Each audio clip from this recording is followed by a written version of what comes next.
ये कहानी है सुखनपुर गांव की। गांव में मदन नाम का एक नेक दिल इंसान रहता था। उसे बिरयानी बनाने का जबरदस्त जुनून था। रोज सुबह वो ताज़ी चिकन, चावल और बेहतरीन मसाले खरीद कर लाता और घर आकर लाजवाब बिरयानी बनाता।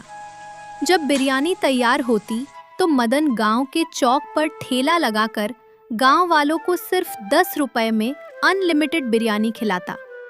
लोग हैरान भी होते और खुश भी, पर ये बात सबके गले नहीं उतरती थी। रोज की तरह मदन का पहला ग्राहक बुजुर्ग हरिया काका हाजिर हुए। अरे मदन, एक बात समझ में नहीं आती।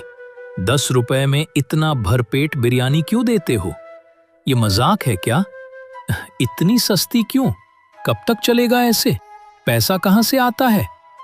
सुन, अगर सबको ऐसे ही लुटाता रहा तो एक दिन खुद भूखे मर जाएगा। काका, बेकार की बहस मत कीजिए। बिरयानी खानी है तो बोलिए, परोस दूं। नहीं खानी हो तो घर जाइए और कल आ जाइएगा। मेरे पास पैसे की कमी नहीं है और जब तक मुझ में दम है ये अनलिमिटेड बिरयानी सिर्फ 10 रुपए में ही मिलेगी। मदन की ये सीधी बात कई लोगों को चुभती थी, लेकिन वो हमेशा सच और साफ दिल से बोलता था। थोड़ी देर में भीड़ जमा हो गई। सब बिरयानी का मजा लेते रहे, सिवाय एक आदमी के। नाम था माखन लाल। उसके मन में लालच उमड़ रहा था। मदन जैसे बेवकूफ और कोई नहीं 10 रुपए में खिलाकर कितना नुकसान कर रहा है। अगर मैं इससे बिरयानी बनाने का तरीका सीख लूं और 60 रुपए में बेचूं तो मैं इस गांव का सबसे अमीर आदमी बन जाऊंगा। बस नुस्खा हाथ लग जाए फिर मैं राजा इस गांव का। चलो मदन के पास। माखनलाल चालाकी से मदन के पास पहुंचा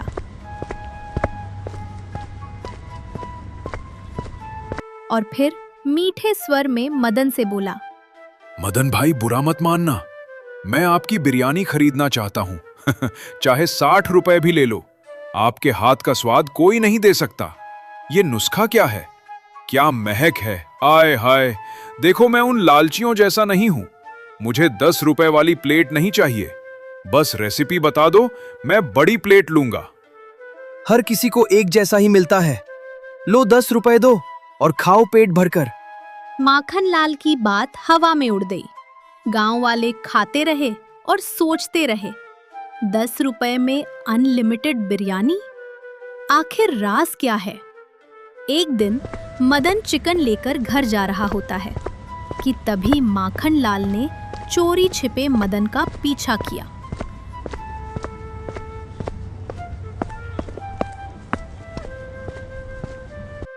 वह घर के पास छिपकर देखने लगा कि बिरयानी कैसे बनती है, लेकिन मदन ने कुछ बनाया ही नहीं।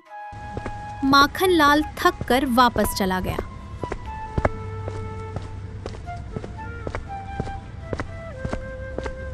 मदन सब समझ गया कि माखनलाल उसकी जासूसी कर रहा था। मदन चौक पर अपना ठेला लगाया, लेकिन थोड़ी देर कोई ग्राहक नहीं आया। तभी माखनलाल वहां पर आया।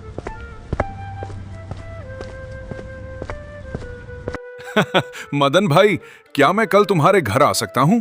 मुझे बिरयानी बनाना सिखा दो। हाँ, क्यों नहीं, लेकिन एक शर्त है। तुम भी गांव वालों को 10 रुपए में अनलिमिटेड खिलाओगे, तभी मैं तुमको सिखाऊंगा, नहीं तो नहीं सिखाऊंगा। अगर मेरी बात से सहमत हो तो बोलो। नहीं, मुझे नुकसान कराने जितना भी मैं लालची नहीं हूं। मैं कल आता हूं, सिखा देना। इतना बोलकर माखनलाल चला जाता है।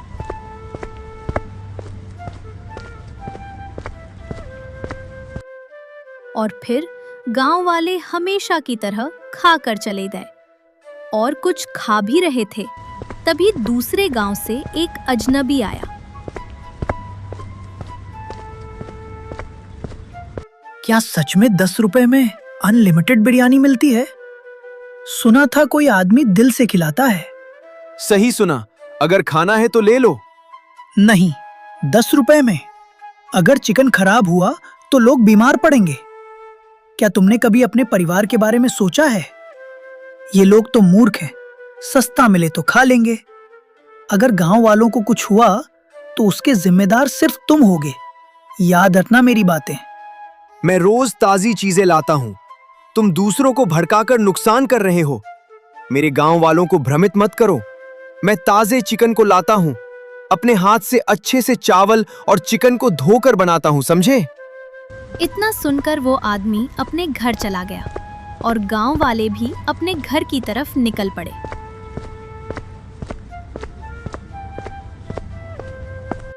मदन भी घर आकर आराम करने लगा और फिर उसके दिमाग में एक बात चलने लगी। अरे गांव वाले सब के सब पागलों के जैसा सोच रहे हैं। मैं उनको इतनी सस्ती चिकन बिरयानी खिलाता हूं, फिर भी वे सभी मुझ पर शक करते हैं। अब मैं कैसे उन्हें इस 10 रुपए वाली बिरयानी का राज बताऊं, कुछ समझ नहीं आ रहा है। अगले दिन मदन बाजार गया और देखता है कि वहां एक बोर्ड लगा है जिस पर लिखा है, मदन सड़ी बिरयानी खिलाता है। इतना देखकर वो बहुत मायूस हुआ।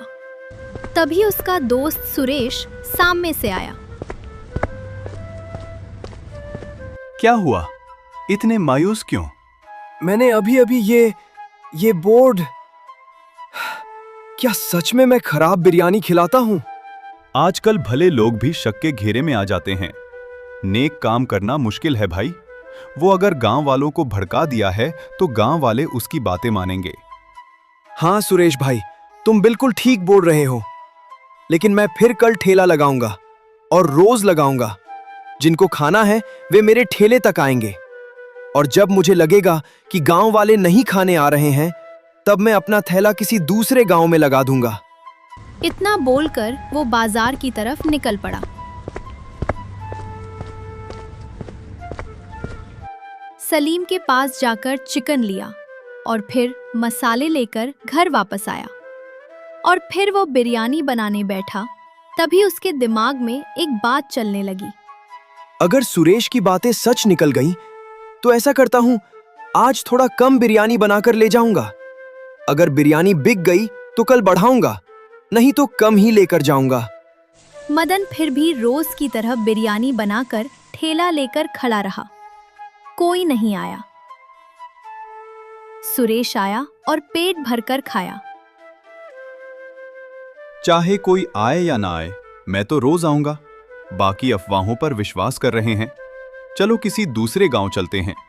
और हाँ, ये बची बिरयानी मुझे दे दो, मैं अपने बच्चों को खिला दूंगा।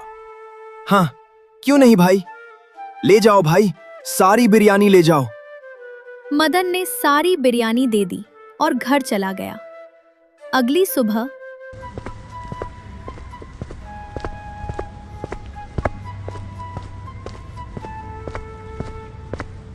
बेटा आज मत बेचो, मुखिया ने बैठक बुलाई है, तुम भी आना।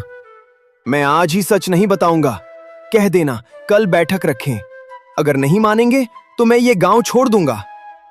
इतनी बात कर मदन फिर ठेला गांव के चौक पर लगा देता है।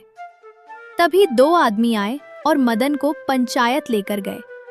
तुम क्या खेल खेल रहे हो मदन? गांव वालों को लगता है तुम 10 रुपए में खिलाकर उनकी जमीनें हड़प लोगे।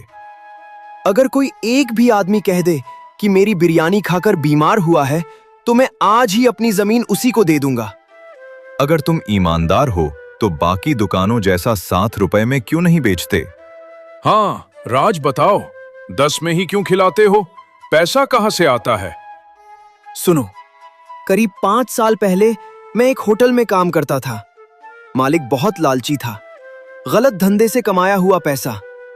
एक दिन उसे अपने कर्मों का फल मिला। उसका परिवार उसकी आंखों के सामने चला गया।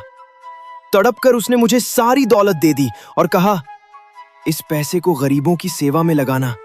जब ये पैसा खत्म हो जाए तो अपने गांव लौट जाना। सो मैं कई गांवों में घूम घूम कर 10 रुपए में लोगों को खिलाता हूं। जहां शक होता है वहां से उठकर दूसरे गांव चला जाता हूं।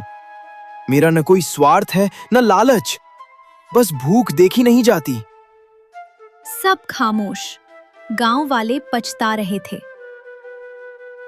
और मदन अगले दिन अपने ठेले को समेटकर अगले गांव की ओर बढ़ गया, पीछे बस अफसोस छोड़कर।